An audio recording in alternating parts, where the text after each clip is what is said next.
Hey guys, I wanted to do a video today to show you how my seedlings are doing here in my little seed pod, because they're all doing really well, with the exception of my stalk, which has started to get yellow.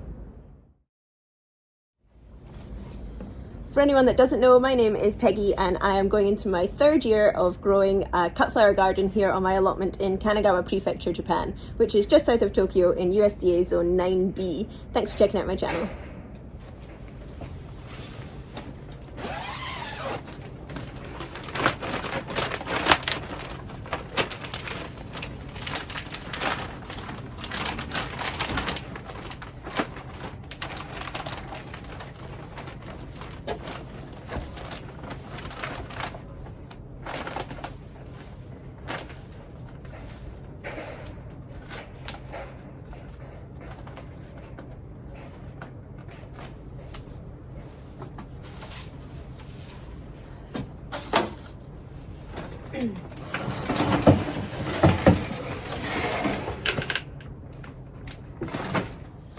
So I was really happy with how my seedlings have been doing this year. I started them much earlier, and I started things that the seed packet said I shouldn't really start until after my first frost, or just before my first frost. I started them really early because I know that my spring here is too short. The time from my last frost to when it gets really hot is too short for most of my spring flowers to do well. So I have fall sown or autumn sown all of my seeds this year, and I've just been trying to keep them alive in this tiny little seed pod that I have.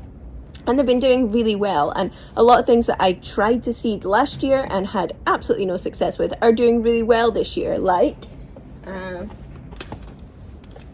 Achillea. I couldn't even get this started last year, and this year it's looking really nice and big and strong already.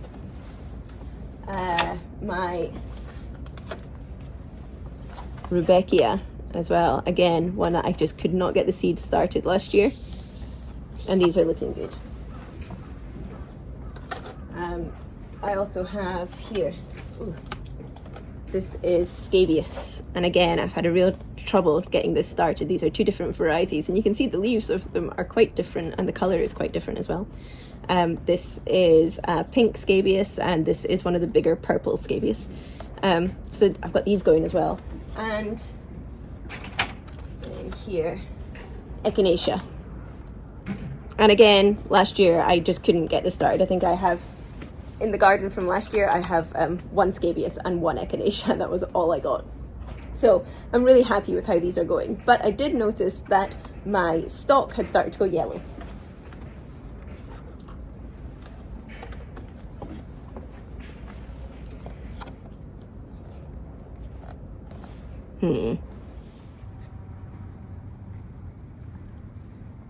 I have a few different types of stock that I'm growing. I have some vintage brown, I have apricot, I have Christmas pink, I have miracle yellow, and then I have just a mix. This was a mixed seed pack that I got. And they started off really well. Now last year, for some reason, my stock all kind of started growing this way and then came up. And so they all had a slight bend at the bottom of their stalk, and it didn't seem to have any impact on the final flower. I was still getting quite nice long stems. But when these started growing, they were coming up really nice and straight, so I was super happy. I was like, yes, they're going to be better this year. And they've grown really well. But then they started to yellow, but not all of them. This one hasn't yellowed anywhere near as much as the other. You can see it's starting to get a little bit of droopy leaves at the bottom, maybe a slight bit of yellowing, but nowhere near as the likes of the apricots, which I'm really upset with, because I love this one. I had this last year and I absolutely loved it, so I replanted it this year.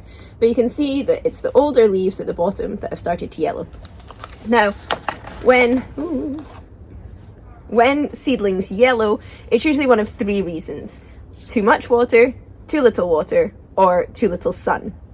Now, when I have been often watering all of these plants, so these were the new trays that I bought this year, which come like this, and then you can take the inside out and water just in the bottom and then sit the trays in. Now I have just watered these, so they are quite wet, but you can see there's no standing water left in my tray, and I have an even amount of water all through here.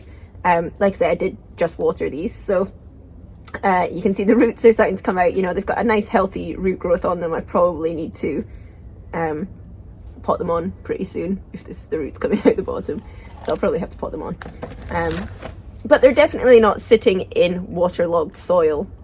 I do like to let my seedlings dry out a little bit in between waterings, but the best way to test is to I usually take my little finger and I put it just underneath the soil, so dig down into the soil for a little bit, because you don't just want the surface, especially when they're in the pod. It can get quite wet in there just because of the temperature change. It can create some humidity and condensation in there, so quite often the top of the soil can feel wet, but then just underneath is actually quite dry. But that's one of the other benefits of these see-through trays, is that I can usually see that. I can see if the soil down here has dried out and it's just the top that's wet, but these weren't. So they've not been overly dry and they have not been overly wet, which makes me think that they are yellowing because they're not getting enough sunlight. So my garden here at my house is terrible.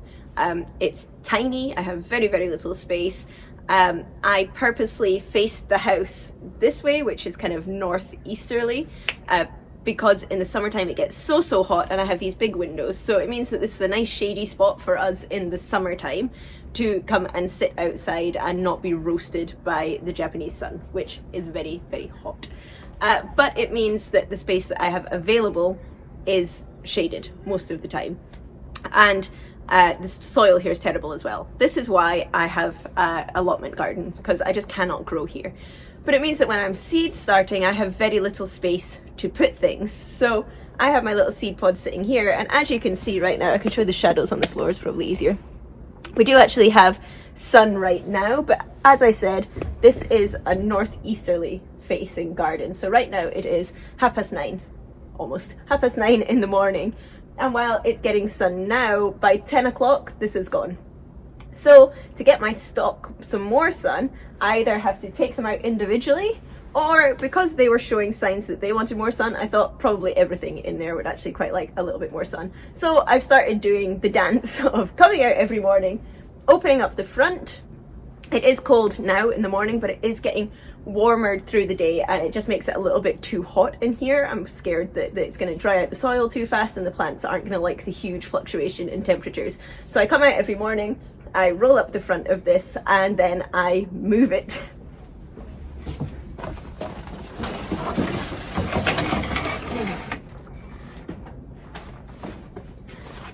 And usually I come out a bit later on and move it a wee bit over again. And this means that usually until about midday, these guys are getting some sun. So you can see the spot that they were in is now in the shadow. So they are actually sitting in shade quite a lot here. Okay, so now you might be thinking, well, why don't I leave it there all the time? And the answer to that is because over there is the ocean, which means coming straight down this side of my garden is usually quite a strong wind. If it's a windy day, it comes straight down here in between the two houses next to us, and this becomes a bit of a wind tunnel. And if I leave this here, it gets knocked over. I found that out last year. And so I have to kind of tuck it in behind the wall to make sure that it's not going to get blown down. So this had been working really well for me until 2 days ago. 2 days ago, I woke up, I came out, I lifted up the front, I moved it to here, and I went for a shower. And when I came out of the shower, this was down here.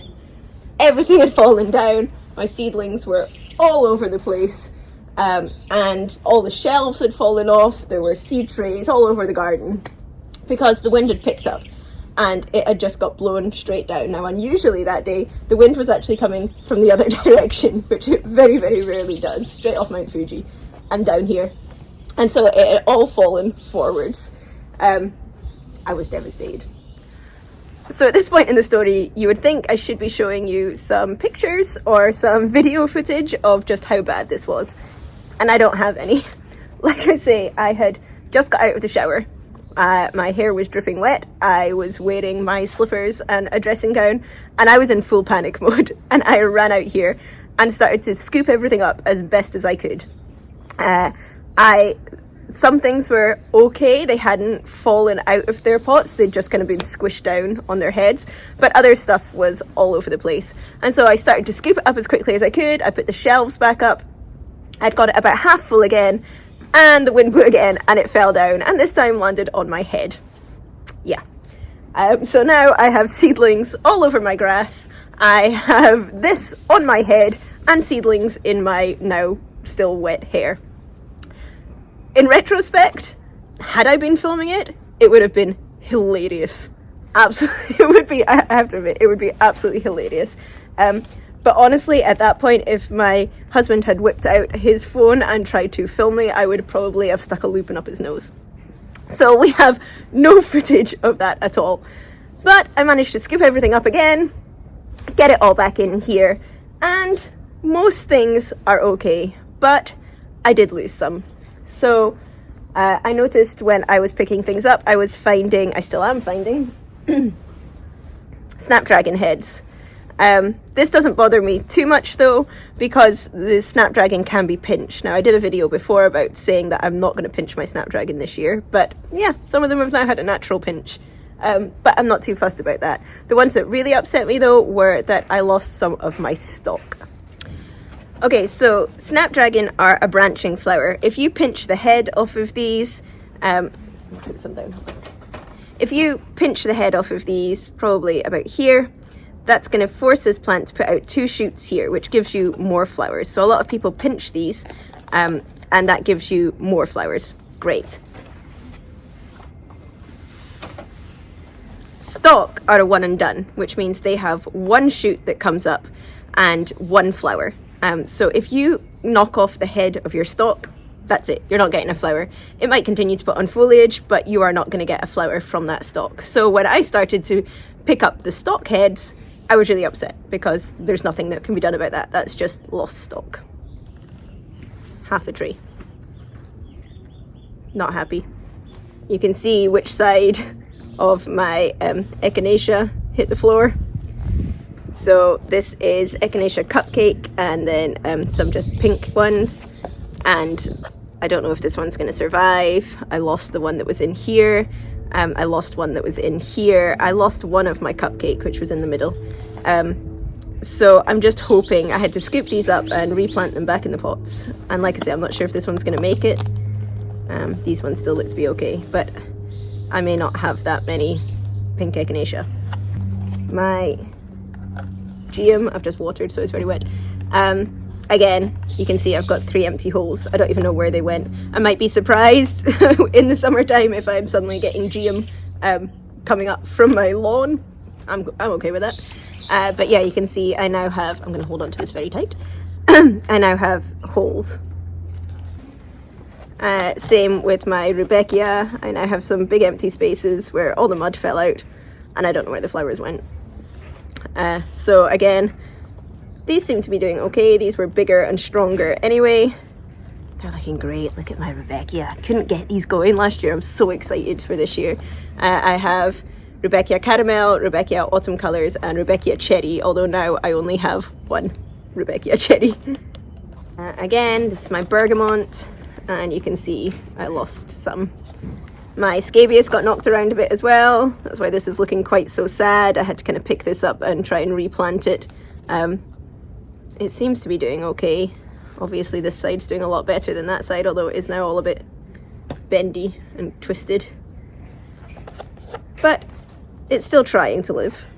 My biggest loss by far though has been my Lisianthus, and it makes me want to cry. Okay, Lisianthus are notoriously hard to start from seed, and so I genuinely didn't think I was going to get any.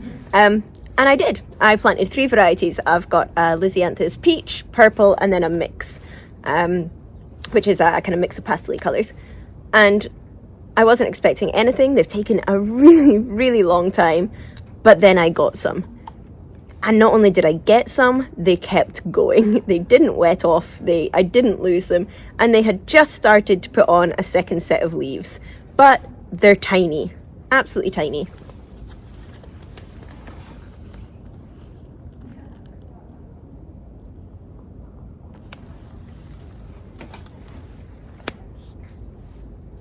I don't know if I'm going to get any more.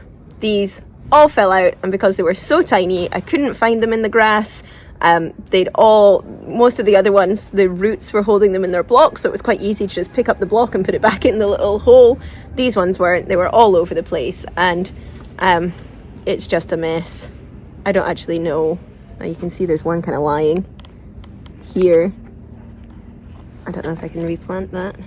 Its roots may be a bit damaged already. There's another one down here that you can see is kind of lying sideways.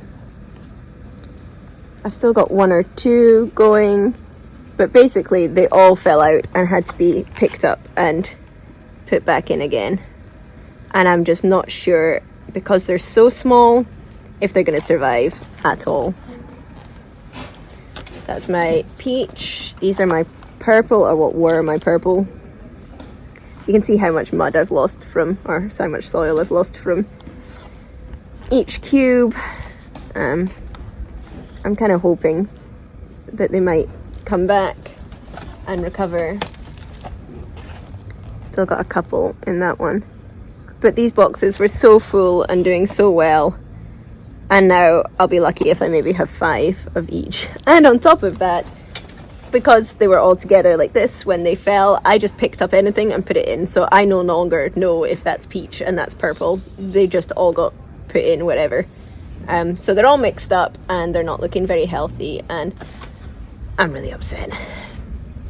If these don't do anything, I'm gonna have another wasted time, wasted money in the seeds, but also a bare patch in my garden. I'd left about 1/3 of a row for these, and 1/3 of a row when you've only got 4 meters by 5 meters is a lot.